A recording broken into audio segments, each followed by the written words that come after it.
तुम्हारा ज्येष्ठ भी संकट में है अर्जुन, और निर्णय तुम्हारा है।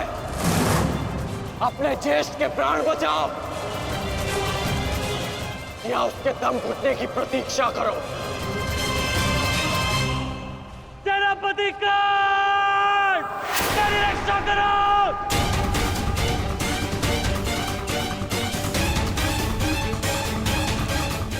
संभव। भीम तो बंधन में बंधा है, फिर दुशासन क्यों चीख रहा है?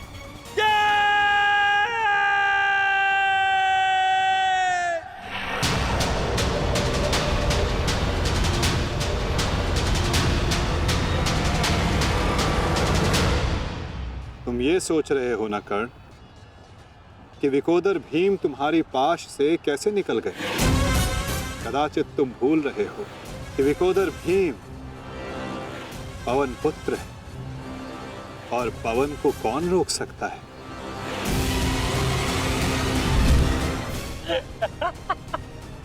वाह रे वाह कुंती पुत्र हो, पवन पुत्र। बस इतना ही बल है तुम्हें। बुलाओ बुलाओ अपने भाइयों को यहाँ।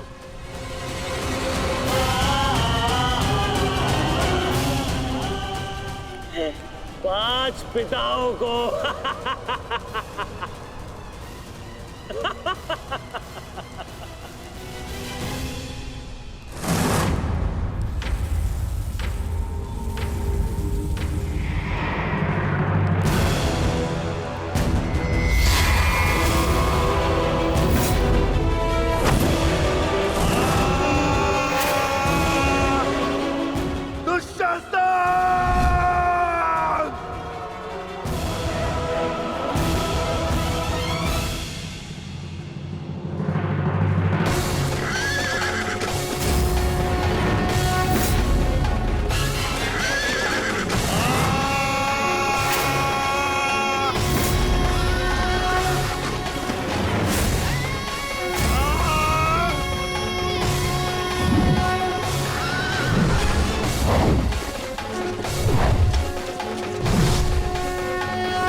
था तुमने, आज फिर से पांचाली का वस्त्रण करेगा। मैं आज और इसी क्षण तुम्हारे प्राण हर लूंगा, घृणित दुशासन।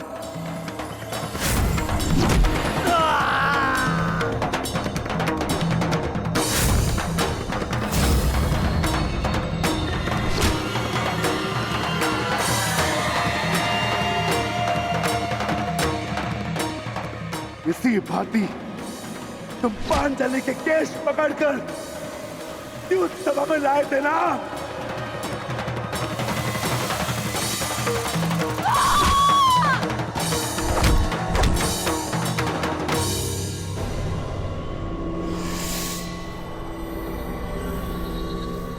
बुला दुशासन, बुला बुला अपने उस ज्येष्ठ भ्राता को जिसके कारण आज तेरी यह दशा हुई है। बुलाओ अपने 98 भाइयों को जो तेरे कारण और तेरे ज्येष्ठ के कारण धरती और नरक के मार्ग में फंसे हैं। बुला दुशासन, बुला, आज तो तू बुला तुझको।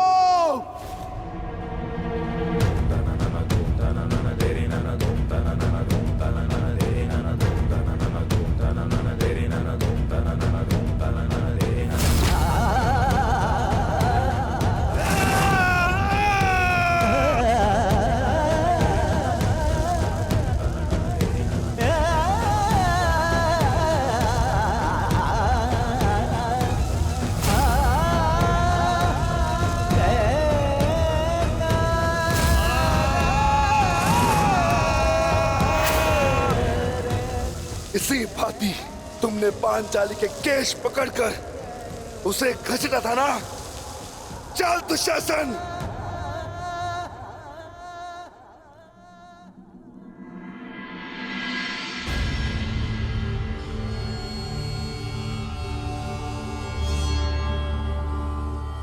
प्रणिपात माता,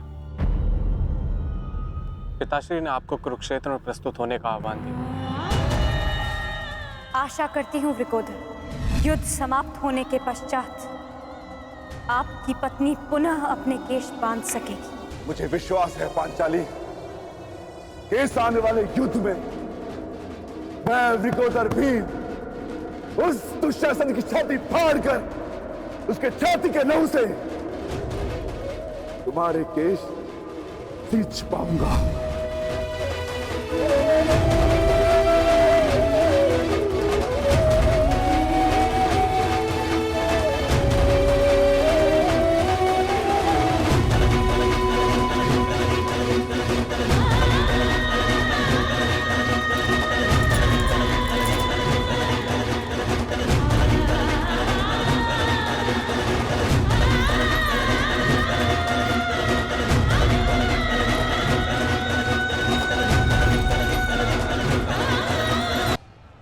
भ्राता भीम की पुकार का अर्थ तो समझ रहे हो ना दुर्योधन।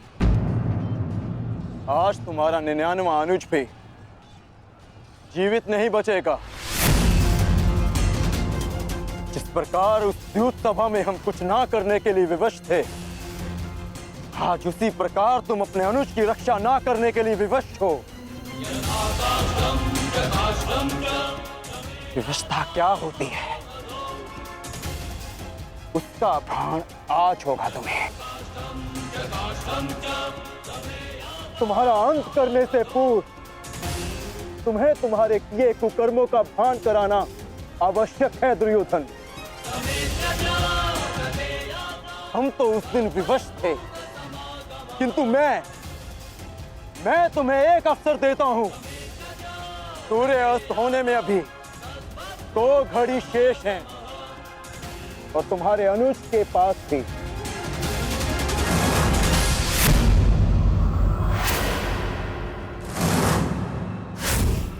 जाओ, बचा सकते हो तो बचा लो अपने अनुज को।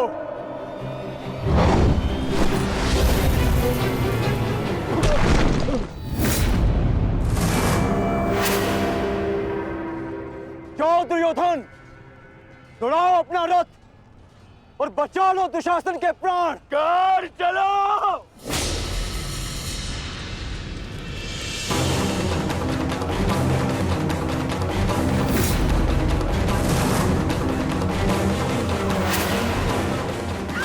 मान रखना कौन, आज किसी के रथ का वेग भ्राता भीम के प्रहार से अधिक शक्तिशाली नहीं होगा। आज पांचाली के अपमान का प्रतिकार लेने से कोई नहीं रोक सकता भ्राता भीम को।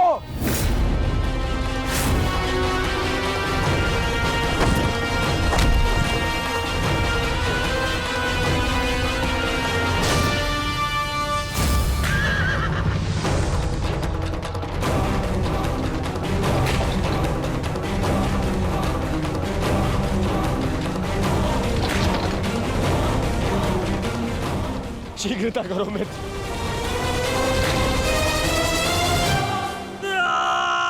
चीखो दुशासन चीखो, इतना चीखो कि अंधा युग तुम्हें सुन तो सके कि जिन्हें द्रौपदी का क्रंदन दिखाई ना दिया उन्हें तेरा ये रुदन सुनाई तो दे। चीखो दुशासन कि संसार को संदेश मिले कि क्यों किसी स्त्री का अपमान नहीं करना चाहिए। एक नारी के टूटे हुए दर्प के टुकड़े जब छाती में चुभते हैं तो कैसा लगता है। गति बढ़ाओ मित्र, मेरा अनुज संकट में है।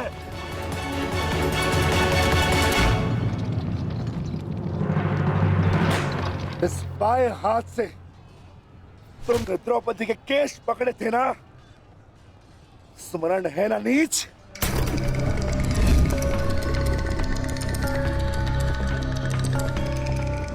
तुमने पांचाली का नहीं समस्त नारी जाति का अपमान किया है।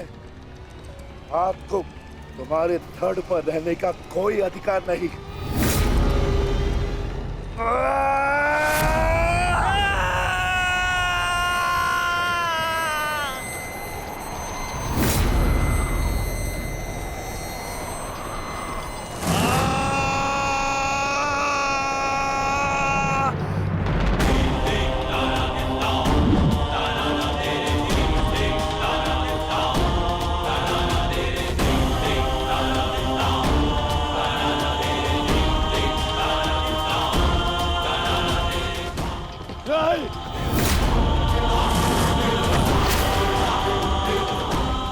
इसी दाएं हाथ से तुमने द्रौपदी का चीर पकड़कर खींचा था ना।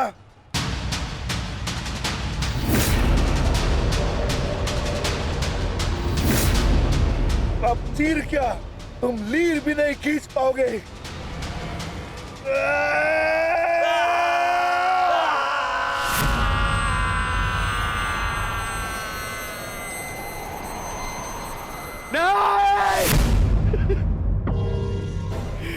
बस करो संजय, बस करो, मुझे कुछ और नहीं सुनना।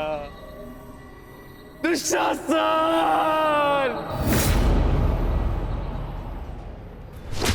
इसी छाती को पीट पीट कर तुमने पुरुषार्थ का ढोल पीटा था ना, अपने पुरुष होने का दम भरा था ना।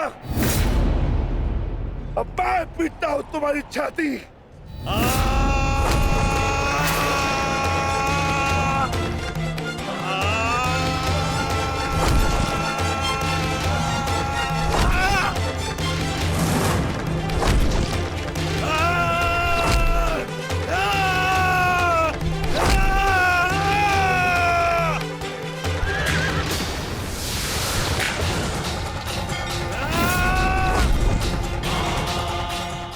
दुशासन, तुमने क्या कहा था पांचाली को? बोल, तुमने क्या कहा था पांचाली को? वैश्य!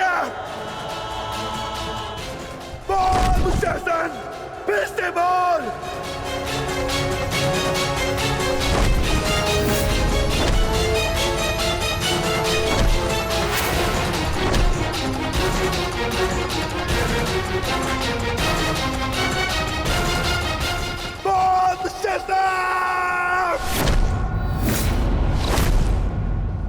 बोल दुशासन, बोल।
मैं पांडुपुत्र था,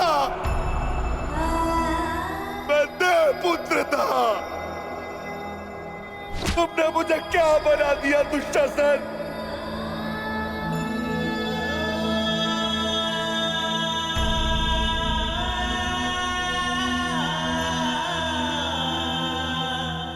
तुमने मुझे पशु बना दिया, तुमने मुझे एक राक्षस बना दिया।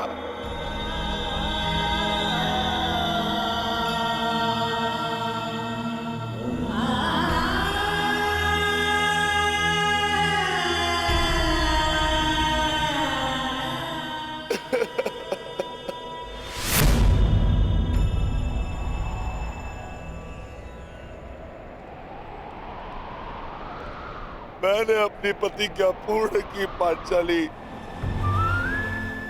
परंतु मेरे प्रश्न का उत्तर पूर्ण नहीं हुआ। क्यों मुझे ऐसे युग में जन्म लेना पड़ा जहां मुझे अपने ही भाई के रक्त से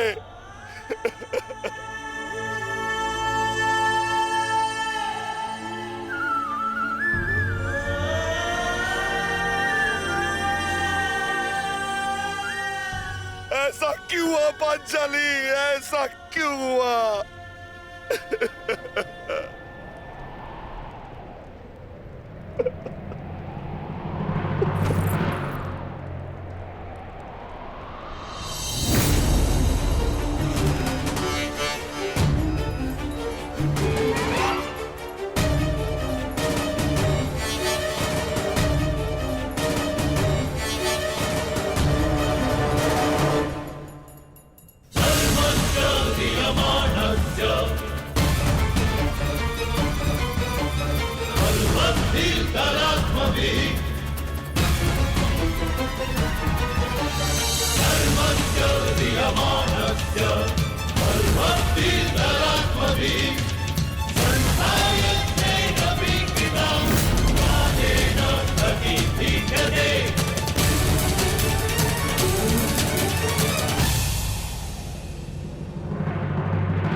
देख रहे हो युवराज दुर्योधन,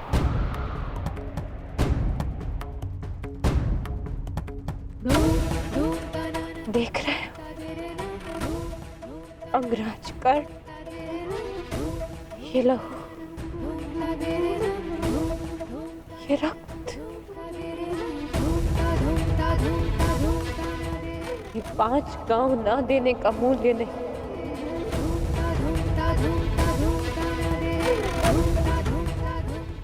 ये पंचभूत से बनी सृष्टि के सबसे बड़े सृजन, स्त्री के अपमान, उसे अपना देने का मूल्य।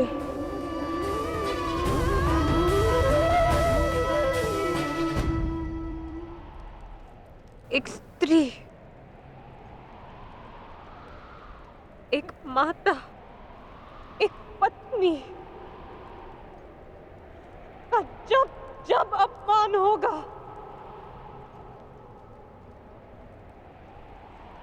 तब तब ऐसा दृश्य दोहराया जाएगा।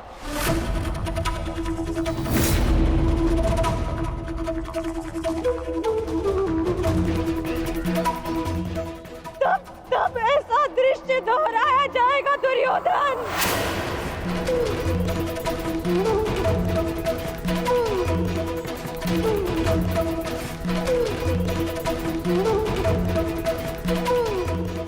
एक स्त्री को अश्रुओं से स्नान कराने का मूल्य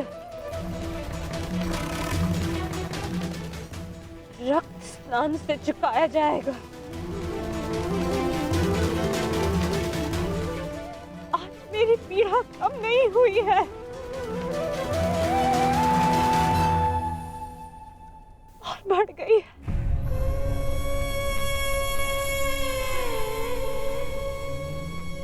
इस संसार में किसी को भी द्रौपदी जैसा भाग्य ना मिले, जिसे अपने ही कुल के सामने, अपने ही कुल के पुरुषों के हाथों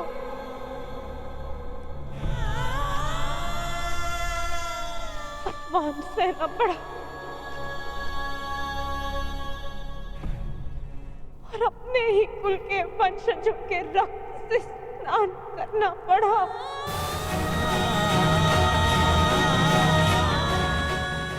हे ईश्वर, इस संसार में किसी को भी द्रौपदी बनाकर जन्म मत देना।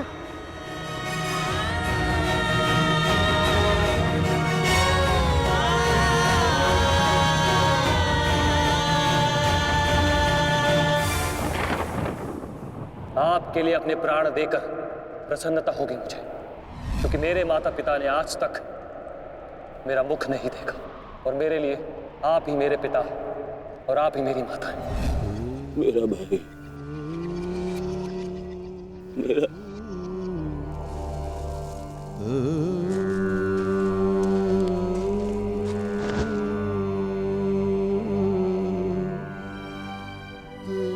दुशासन,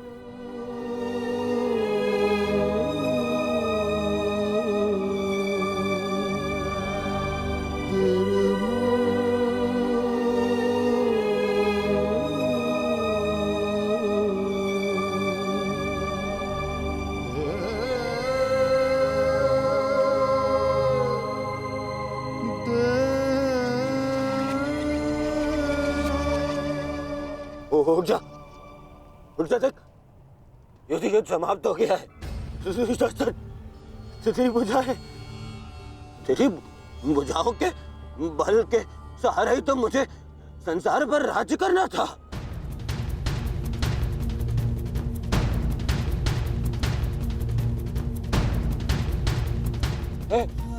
हे दुशासन, मेरा अनुज नहीं, तेरी आंखें का तू अनुज, मुझे यूं अंधकार में छोड़कर मत जान। अनुज, मैं हमारे पिता के भांति अंधा हो जाऊंगा, अंधा हो जाऊंगा। चलो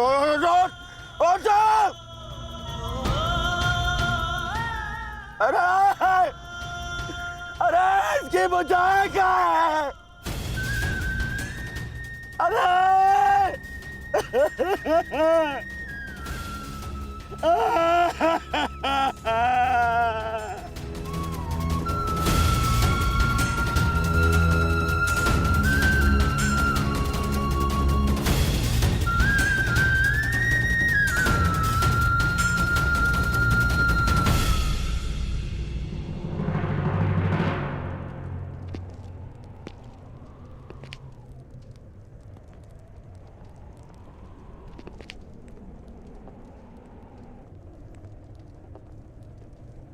कदाचित तुमने अपने अनुज दुशासन की भुजाओं के बल से ये संसार जीतना चाहा होता दुर्योधन।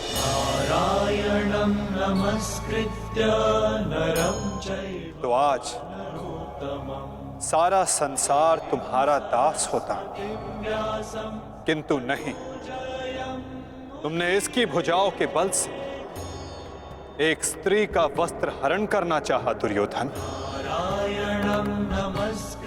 कदाचित तुमने इसकी दुर्जयता के बल से तीनों लोकों पर शासन करना चाहा होता दुर्योधन, तो आज तुम्हें वो भी मिल जाता,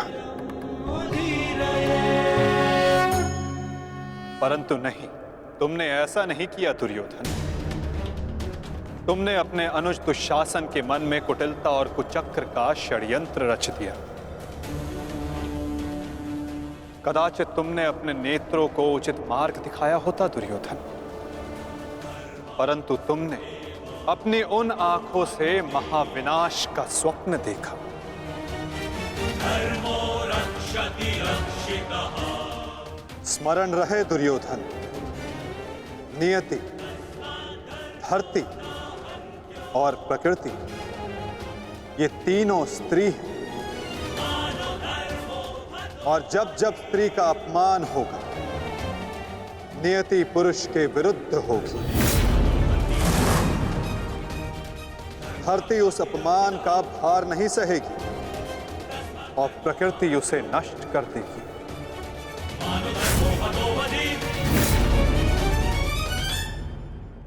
क्यों खेला तुमने जुआ दुर्योधन? क्या तुम्हारे अनुजों में, क्या तुम में पुरुषार्थ कम था जो द्यूत खेलने की आवश्यकता पड़ी?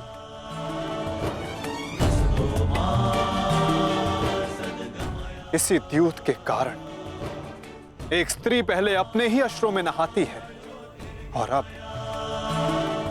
अपनों के ही रक्त से।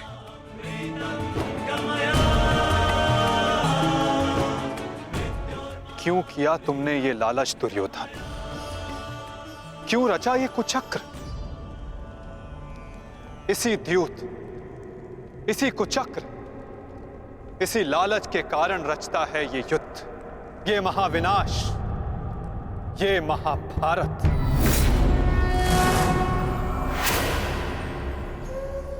क्यों आज एक भ्राता को अपने ही अनुज के रक्त को पीना पड़ा और दूसरा आज स्वयं के रक्त में लथपथ है? स्मरण रहे, जो हाथ स्त्री की लाज, उसके मान के रक्षण के लिए है, यदि वो हाथ स्त्री की लाज उतारने का दुस्साहस करेंगे, उसका मान भंग करने का दुस्साहस करेंगे, तो उन हाथों को धड़ से अलग कर दिया जाएगा।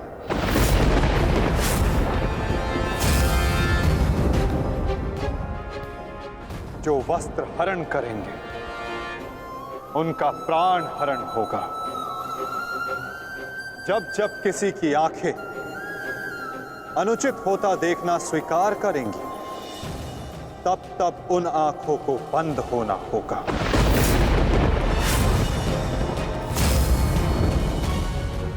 यही नियति है, यही प्रारब्ध है और यही है इस महाभारत का कारण और निवारण।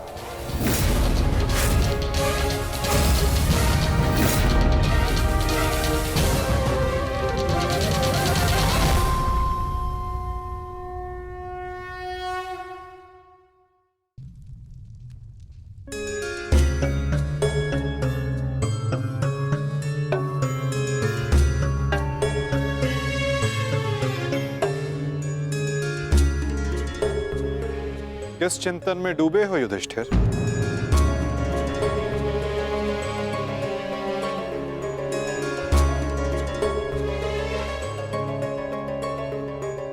प्रणिपात वासुदेव।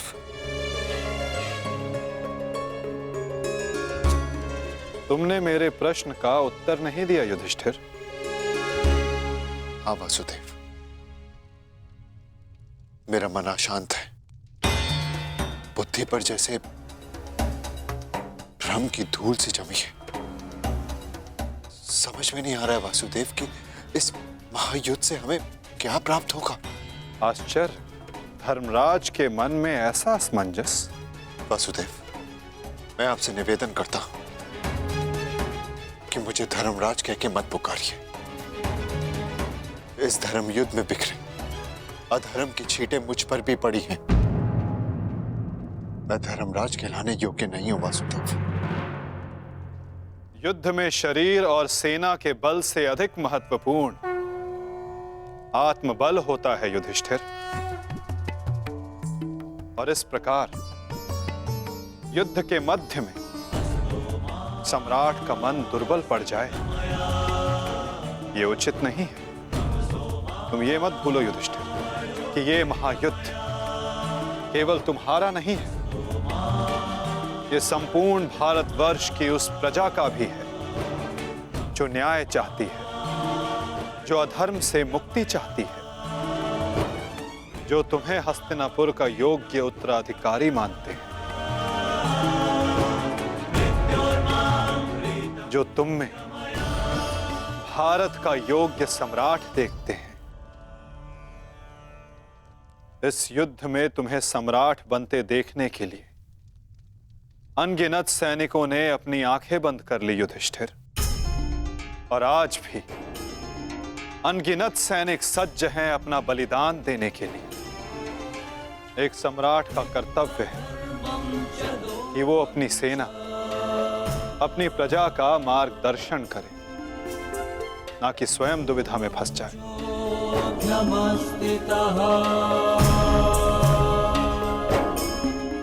किंतु प्रश्न ये है कि सम्राट के मन में ये प्रश्न आया क्यों? कहीं सम्राट को ऐसा तो नहीं लगता कि उनके प्रिय अनुज महायोद्धा अर्जुन पूरे मनोयोग के साथ भाग नहीं ले रहे? कदाचित इसीलिए अंगराज अब तक युद्ध क्षेत्र में है। अंगराज का वध केवल अर्जुन के हाथों संभव है। यदि युद्ध भूमि में अर्जुन अंगराज का वध कर देते हैं तो अवश्य ये संभव है युधिष्ठिर।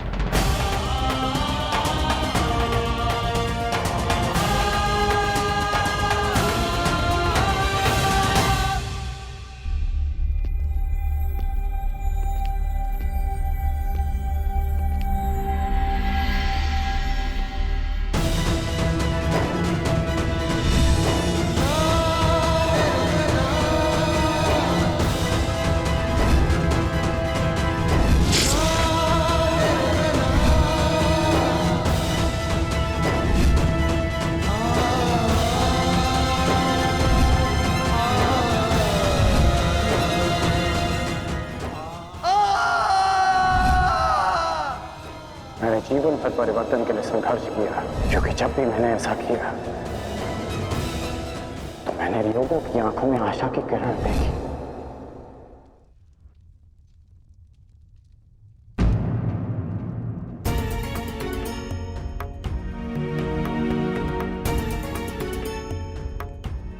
जिस परिवर्तन के लिए तुम लड़ रहे हो उसके लिए सबसे पूर्व तुम्हें सशक्त होना होगा कर्ण।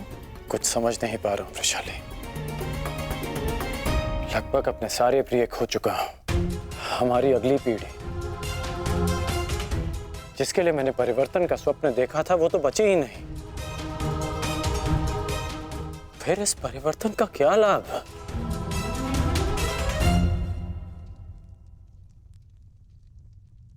तुमने जो जो सहा है मुझे उसका भान है कर्ण, परंतु कुछ नवीन पाने के लिए बलिदान करने ही पड़ते हैं। युद्ध में योद्धा वीर गति प्राप्त करता है ये भी जानते थे। धन की, प्राण की, अपनों की हानि होती है ये भी तुम जानते थे कर्ण। फिर आज ये उद्विग्नता क्यों? इस समय तुम कौरव सेना के सेनापति हो अंगराज, और तुम्हारी सेना को तुम्हारे मनोबल की आवश्यकता है। उन्हें एक सशक्त सेनापति चाहिए, ना कि एक टूटा हारा योद्धा। हम सबको तुम पे विश्वास है कर्ण, मुझे तुम पर विश्वास है। तुम ही हो कर्ण जो ये परिवर्तन ला सकते हो।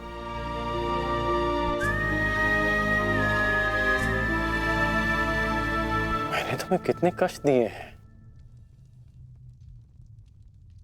फिर भी सदा तुमने मेरा साथ दिया,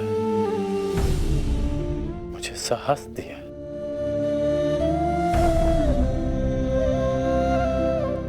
मैंने सदैव परिवर्तन चाहा है, उसमें विश्वास रखा है, पर आज स्वयं को संभाल नहीं पा रहा हूं मैं।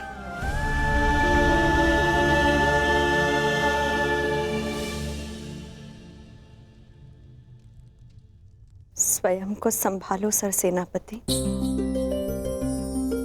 इस तरह टूटो मत, क्योंकि अगर तुम टूटे तो परिवर्तन का वो स्वप्न टूट जाएगा।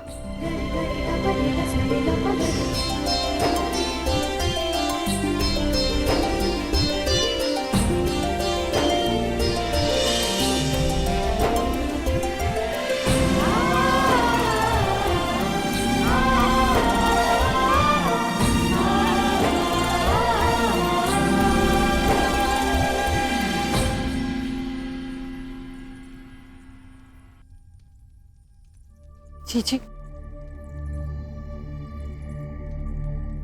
एकांत। जी मैं कुछ मत कहो कुंती, समय ने मुझे उस मोड़ पर लाकर खड़ा कर दिया है जिस मोड़ पर ना तो मेरे पास कुछ कहने के लिए है और ना ही सुनने के लिए। तुम्हें स्मरण है तुम्हें वो समय कुंती जब हमारे हस्तिनापुर में हर्ष, खुशी, उल्लास और आनंद होता था। मुझे दंभ होता था कि मेरे कक्ष में 100 और तुम्हारे कक्ष में 5 दीपक हैं। परंतु आज मेरा ये कक्ष अंधकार में डूब गया है। एक एक करके इस अभागिन माता ने अपने 99 पुत्र खो दिए हैं। परमात्मा से 100 पुत्रों की माता होने का सौभाग्य पाकर भी आज मेरे दोनों हाथ खाली हैं। माता के आंसू तो अपने एक पुत्र के वियोग में सूख जाते हैं, परंतु मैं अभागिन गांधारी अपने 100 पुत्रों के विलाप के लिए अश्रु कहां से लाएगी कुंती? कहां से लाएगी?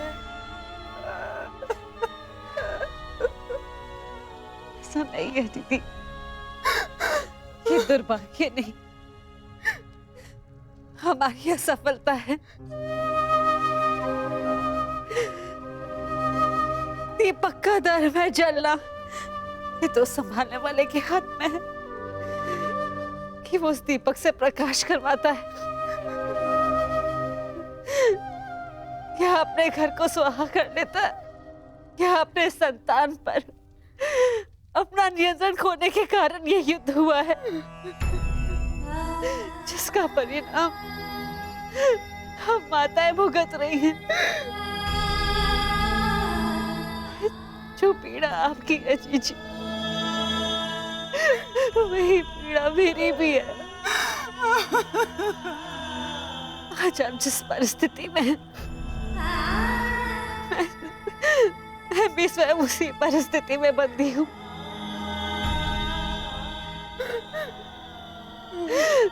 भाइयों को लड़ते देख कौन सी माता प्रश्न हो।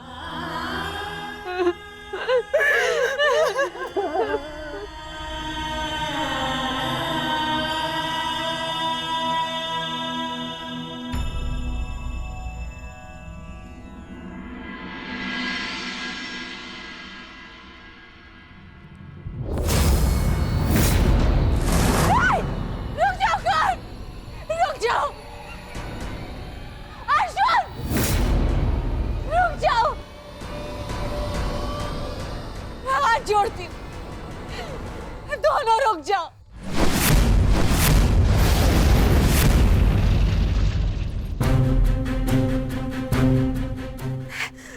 ऐसा नहीं होने दूंगी।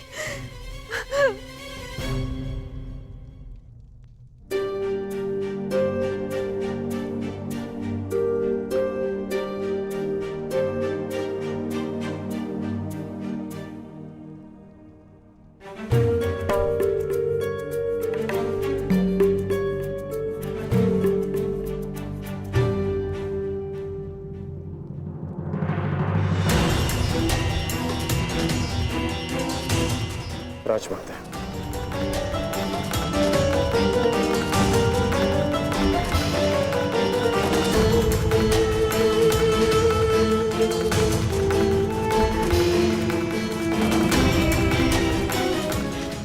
सुप्रभात राजमाता। ऐसा क्या हो गया कि आपको इस समय यहाँ आना पड़ा? कुछ शुभ शब्दों ने मेरे मन को व्याकुल कर दिया है। मैं समझ सकता हूँ। जिस माता के सारे पुत्र युद्ध पर हों, उस माता का मन व्याकुल होना स्वाभाविक है। बात ये नहीं है, मैंने दुस्वप्न देखा है। कैसा दुस्वप्न? तुम बांध छड़ा आगे जा रहे हो, अर्जुन भी सजा है और तुम दोनों ने बांध संधान कर दिया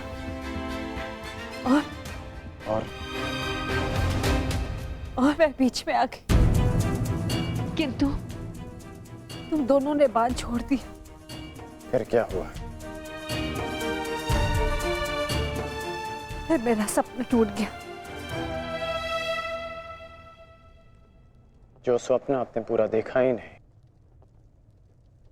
उसके लिए आप व्यथित क्यों हो रही हैं? मैं व्यथित हूं क्योंकि बाण किसी का भी हो, किसी की भी छाती भेदे, पीड़ा मेरे को ही होनी है। संसार की दृष्टि में आपकी कोख 5 बार भरी है। यह आपका दुर्भाग्य था या मेरा प्रारब्ध? हमें इसे स्वीकारना होगा राजमाता। तुमसे विनती करती हूँ, इस युद्ध को त्याग दो। क्या ये विनती आप अर्जुन से कर सकती हैं? बताइए।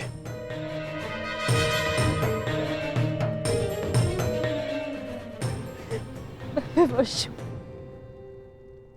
परंतु हम विवश नहीं हैं पुत्र।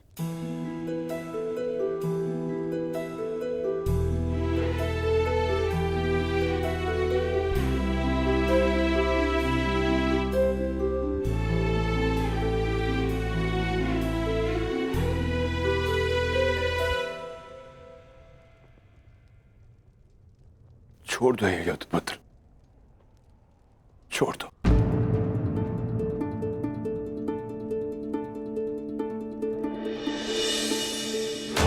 पिताश्री, आपके पिता के आदेश के साथ साथ हमारा आदेश भी सम्मिलित है पुत्र। छोड़ दो ये युद्ध पुत्र। ये युद्ध परिवर्तन के लिए नहीं, विनाश के लिए।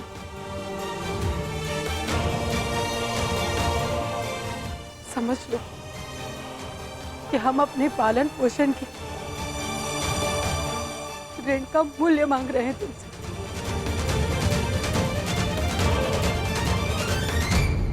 लौट चलो पुत्र, लौट चलो।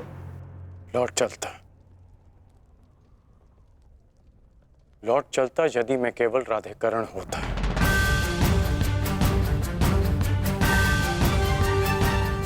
अब मैं कौरव सेना का सर सेनापति हूं पिताश्री। मैं नहीं लौट सकता।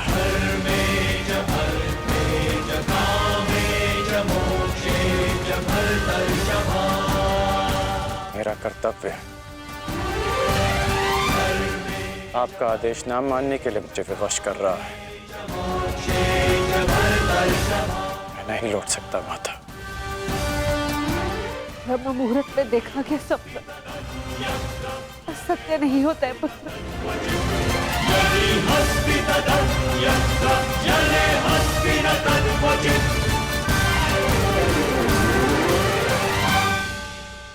आपका स्वप्न टूटा है राजमाता, परंतु मेरा वचन नहीं टूटेगा।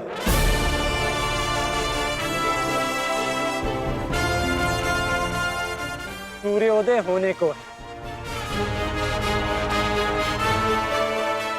मेरा अर्घ देने का समय हो गया।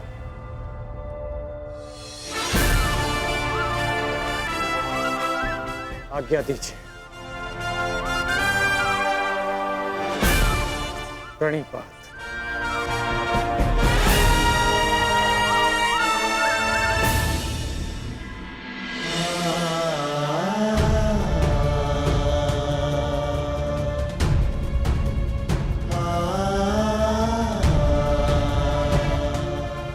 आज्ञा दीजिए पिताश्री। आयुष्मान भव।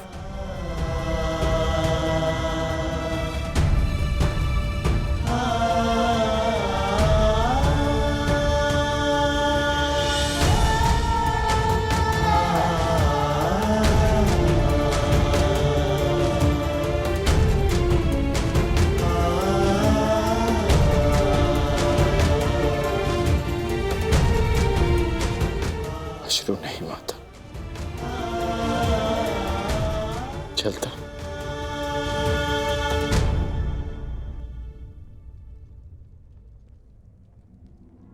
यशस्वी भव।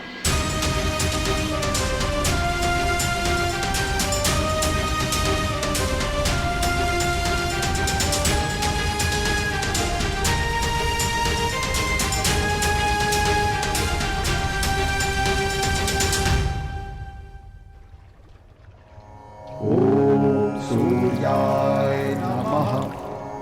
ॐ भार्गवे नमः। ॐ खगाय नमः। ॐ श्री सवित्रे सूर्यनारायणाय नमः।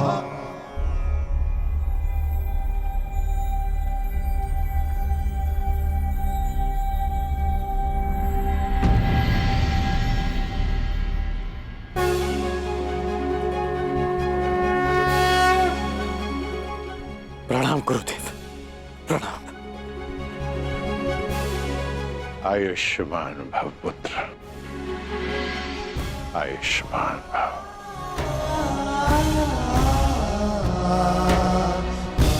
गुरुदेव आप यहाँ? मैं तुम्हें कुछ स्मरण कराने आया हूँ राधे।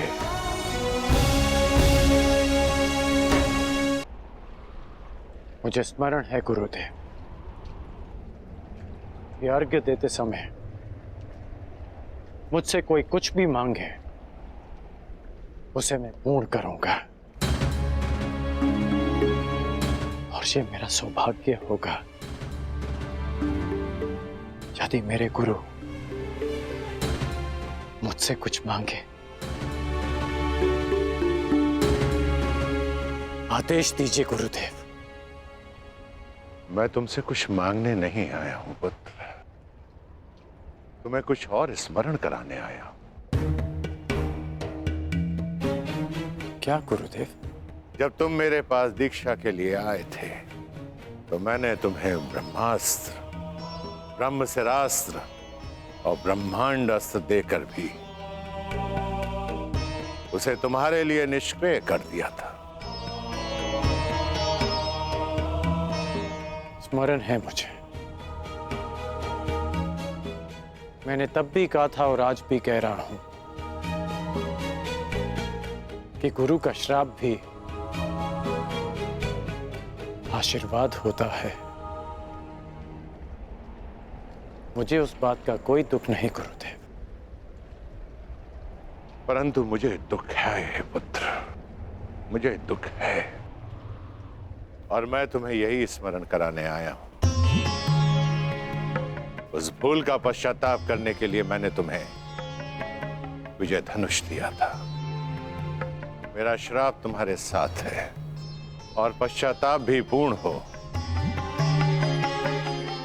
समय आ गया है कर्ण, उस विजय धनुष को धारण करने का।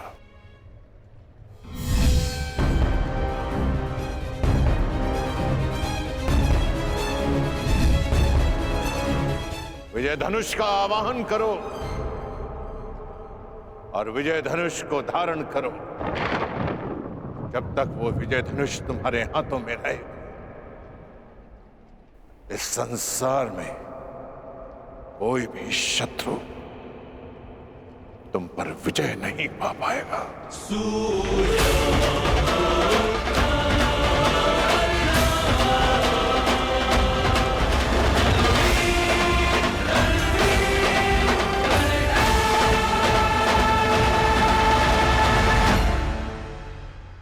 तुम्हारे पास विजय धनुष है, इस संसार में कोई भी शत्रु तुम पर विजय नहीं पा पाएगा। मुझे अनुमान है कि क्यों आप मुझे आज विजय धनुष का स्मरण कराने आए हैं। मैं आपको विश्वास दिलाता हूं कि एक चिरंजीवी गुरु का शिष्य आज मृत्युंजय बनेगा, जिसके सामने मृत्यु भी सर झुका कर आएगी।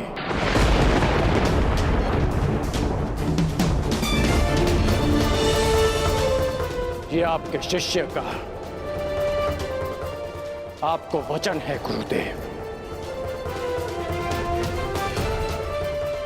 मुझे तुमसे यही आशा है पुत्र, जो अपने वरदान का दान करके भी अपने मित्र का साथ दे,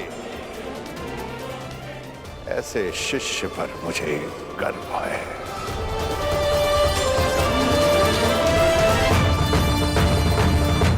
परशुराम को कोई इसलिए स्मरण करे या ना करे कि उसने धरा को 21 बार क्षत्रिय विहीन कर दिया था, परंतु संसार परशुराम को इसलिए स्मरण अवश्य करेगा कि उसके शिष्य गण ने अपने वचन को निभाने के लिए अपने आप को कवचहीन कर दिया। मैं कृतार्थ हुआ कर्ण, कृतार्थ। दिव्य दृष्टि से बाण शक्ति से जीते ये सारा रण, शांत चित्त धरे आत्मबल भरे जीते हर बाधा कर्ण।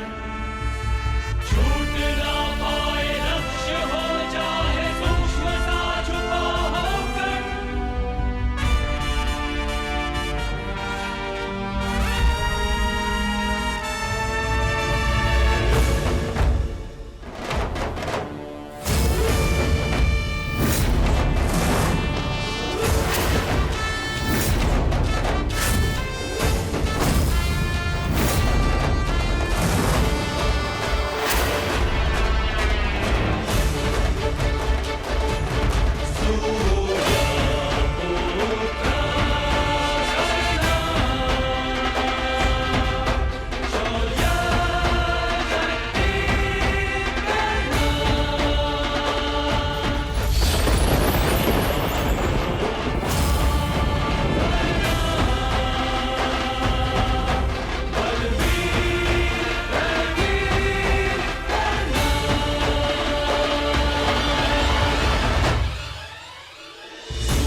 स्मरण रखना पुत्र, मैं चिरंजीवी हूं, परंतु तुम्हें मृत्युंजय बनना है, मृत्युंजय।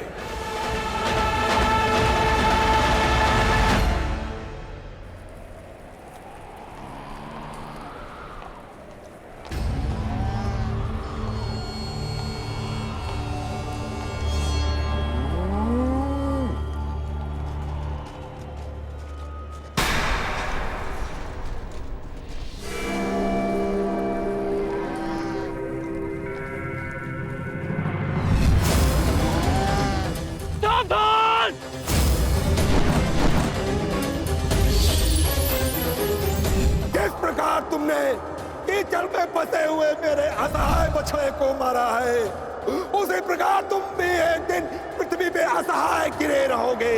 मैं अग्निहोत्र ब्राह्मण विजय तुम्हें श्राप देता हूं।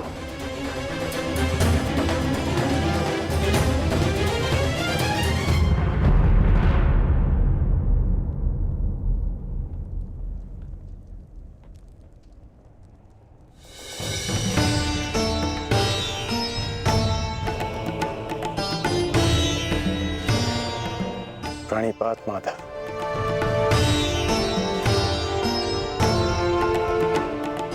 आश्चर्य? मुझे देखकर तुम आश्चर्यचकित नहीं हुए मित्र? ब्रह्म मुहूर्त में आज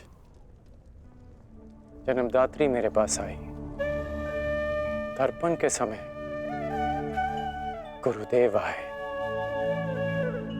और अभी उस श्राप का स्मरण हुआ। विश्वास हो गया माता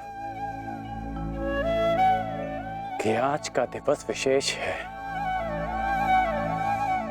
और भान था कि ऐसे में माधव मुझसे अवश्य मिलने आएंगे और आप आ गए। यदि तुम्हें मेरे आने का भान था तो तुम्हें मेरे आने का कारण भी भान होगा राधे। कारण और निवारण आपसे श्रेष्ठ कौन जान सकता है माधव। मेरा लक्ष्य परिवर्तन है और मेरा मार्ग है पराक्रम। हर पराक्रम का परिणाम परिवर्तन नहीं होता कौन्तेय। यदि परिणाम परिवर्तन होता तो आज मैं तुम्हारा सारथी होता मित्र। जीवन बड़ा जटिल है माधव। कभी कभी मनुष्य लक्ष्य नहीं चुनता, लक्ष्य और मार्ग उसे चुन लेते हैं। मुझे भी प्रारब्ध ने अपना योद्धा चुना है। परंतु प्रारब्ध योद्धा नहीं बनाता मित्र, योद्धा प्रारब्ध बनता है। यदि तुम चाहो तो अब भी भारतवर्ष का प्रारब्ध बदल सकते हो मित्र। सारथी प्रस्तुत है।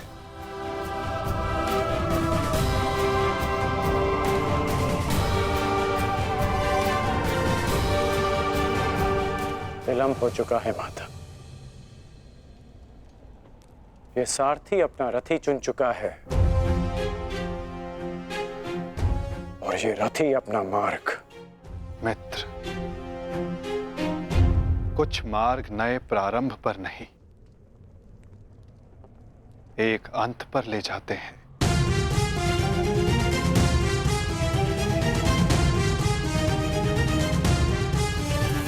मैं आपका मंतव्य समझता हूं माता, परंतु मैं अपना गंतव्य नहीं बदल सकता। आपसे एक विनती है, अपने रथी से कह दीजिएगा कि सज रहे, क्योंकि आज ये कर्ण अपना द्वंद्व और अपना वचन दोनों पूर्ण करेगा। आज ये कौन्तेय मृत्यु की गोद में अवश्य सोएगा।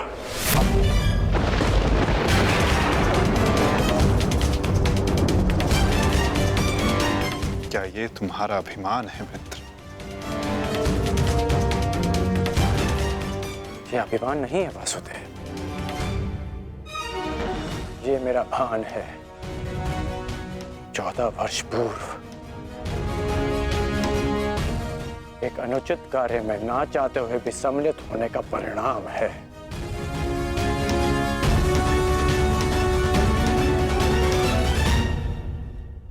आपने उचित कहा था माधव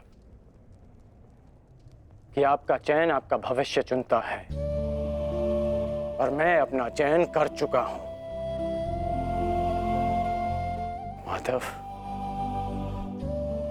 आपकी मुस्कान सदा मन को शांति देती है। प्रणिपात माधव।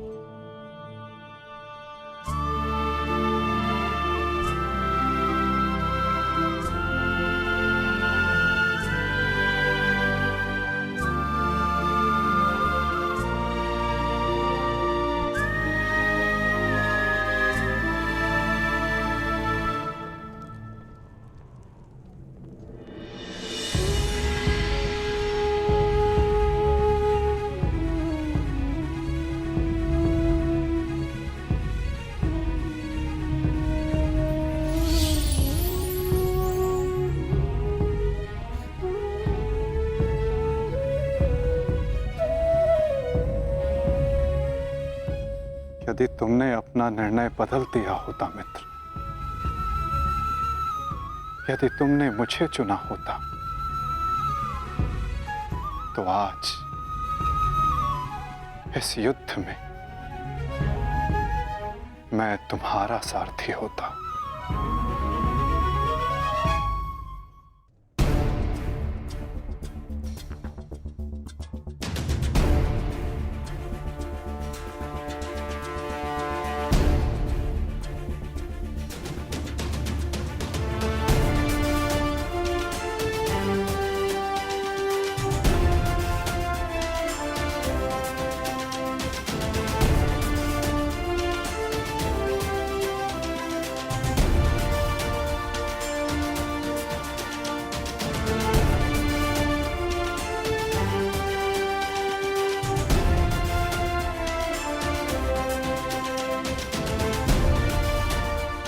जो मन में है वो कह दो वृषाली।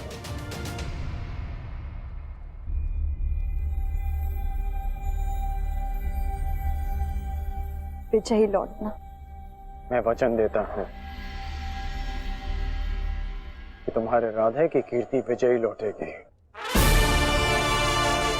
और तुम सदा उस पर गर्वित होगे।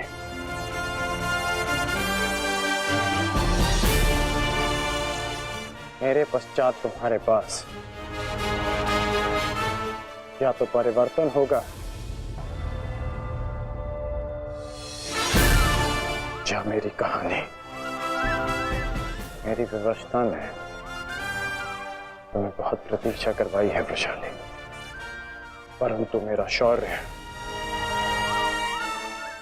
शौर्य तुम्हें निराश नहीं करेगा।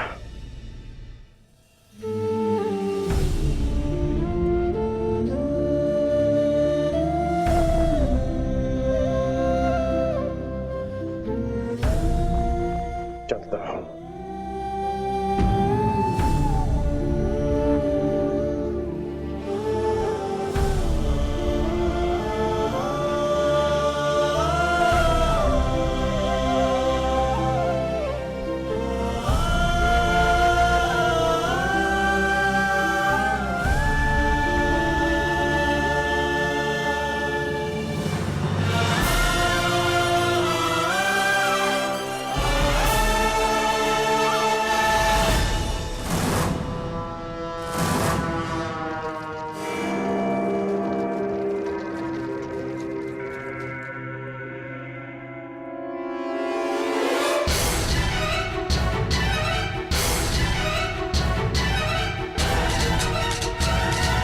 जैसा कि मैंने कल कहा, मुझे अब इस युद्ध में विजय नहीं, उन पांडवों के शीश चाहिए।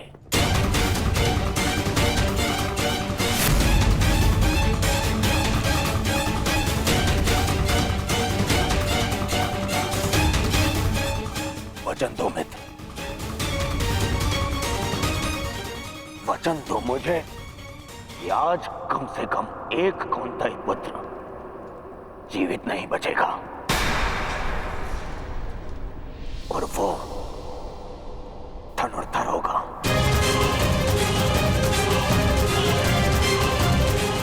मैं वचन देता हूं।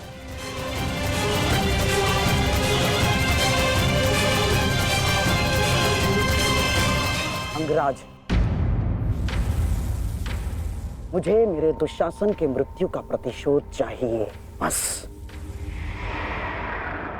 प्रतिशोध मिलेगा मामाश्री।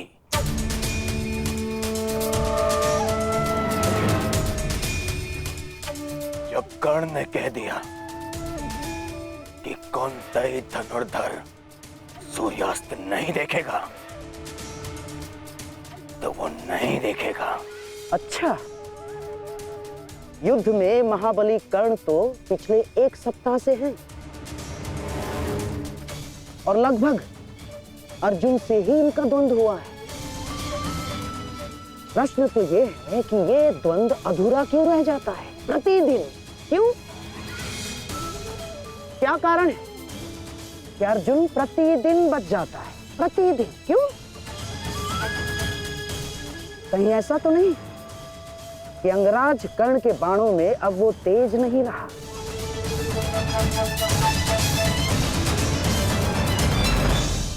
कहीं ऐसा तो नहीं कि अंगराज कर्ण के बाणों में अब वो तेज नहीं रहा? यदि तेज नहीं होता तो आप जीवित नहीं बचते गांधार राज।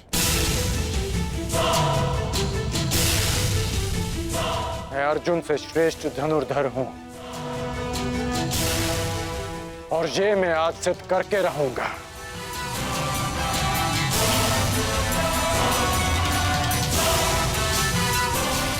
बस एक अंतर है हम दोनों के बीच, मित्र। अर्जुन के पास वासुदेव जैसे सारथी हैं और मेरे पास नहीं। तो संकेत करो मित्र, कौन सारथी चाहिए तुम्हें? तो मैं चाहता हूं कि आज एक सूत पुत्र का सारथी एक क्षत्रिय बने। कौन मित्र? मैं चाहता हूं कि आज मेरे सारथी मद्रराज शैल्य हों।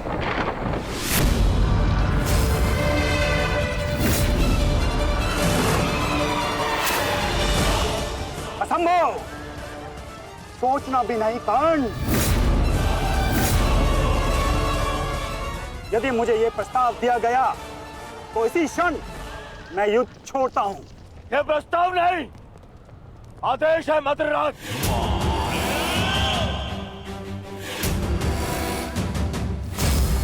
और यह आदेश है युवराज दुर्योधन का।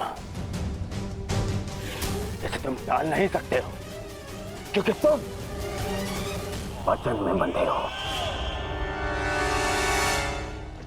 आज अनुभव हुआ है, बिना सोचे समझे किसी को वचन देने का परिणाम बुरा ही होता है। ठीक है युवराज, मुझे अंगराज का साथी बनना स्वीकार्य है,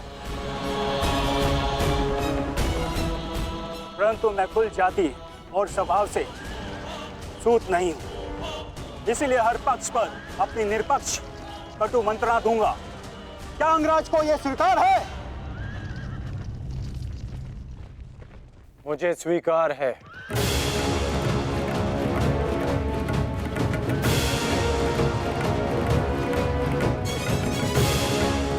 आप रथ की राह संभालिए, युद्ध की भागदौड़ मैं संभालता हूं। ठीक है अंगराज, मुझे भी स्वीकार है। रथ पे पदार्पण कीजिए, आपका सारथी प्रस्तुत है आपके लिए। तुम्हारे रथ को मृत्यु की राह पे ले जाने के लिए। युद्ध भी विचित्र संगम होता है पार्थ। कभी रथी को सारथी के रूप में मित्र दे देता है, कभी सारथी के रूप में एक रथी को शत्रु। मैं समझा नहीं माता। समझने का समय अभी शेष नहीं है धनंजय। अभी समय है युद्ध करने का। क्या तुम सज्ज हो पार्थ? जी माता। तो अपने बाणों की नोक एक बार फिर से जांच लो पार्थ। अपने गांडीव की प्रत्यंचा का तनाव एक बार फिर से अनुभव कर, क्योंकि आज का आने वाला युद्ध तुम्हारे जीवन का सबसे महत्वपूर्ण युद्ध होगा पार्थ।